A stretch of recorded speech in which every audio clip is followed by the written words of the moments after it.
નમસ્કાર દર્શક મિત્રો, હું છું બાબા સૈયદ. વિજાપુરની ખબરમાં આપનું સ્વાગત છે. વિજાપુર તાલુકાના રણાસર ગામ અને વિજાપુર ગાંધીનગર હાઈવેના રોડ ટચ આવેલ શ્રીજી બંગલોઝમાં નવીન બની રહેલ મકાનમાં ₹1,00,000 સરસામાનની ચોરી થતાં વિજાપુર પોલીસ મથકે અરજીના આધારે ફરિયાદ નોંધવાની તજવીજ હાથ ધરવામાં આવી છે. સમાચાર વિગતવાર જાણીએ તો વિજાપુર તાલુકાના રણાસર ગામ અને Vijapur Gandhinagar highway road touch આવેલ શ્રીજી બંગલોઝ ખાતે નવીન બની રહેલ એક મકાનમાંથી ₹1,00,000 નું જે કહી શકાય કે જે નવીન મકાન બની રહેલ છે તેમાં બાથરૂમ 3 બાથરૂમ નીચેના 3 બાથરૂમ ઉપરના તથા કહી શકાય કે જે મકાનની બહાર હોજ બનાવવામાં આવેલી છે તેમાં મૂકેલી સબમર્સિબલ મોટર સહિત ₹1,00,000 નું સરસામાન ચોરી થઈ જતાં વિજાપુર પોલીસ મથકે અરજીના માધ્યમથી ફરિયાદ નોંધવાની તજવીજ હાથ ધરવામાં આવી છે.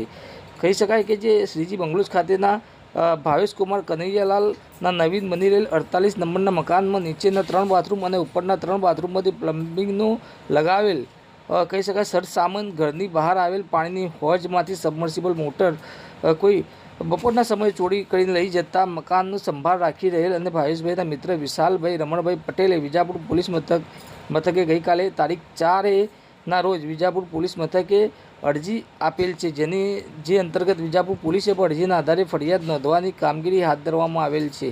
આવા સમાચાર અપડેટ લઈને અમે ફરીથી મળતા રહીશું. ત્યાં સુધી અમારી ચેનલ વિજાપુરની ખબરને લાઇક કરો, કોમેન્ટ કરો, સબસ્ક્રાઇબ કરો.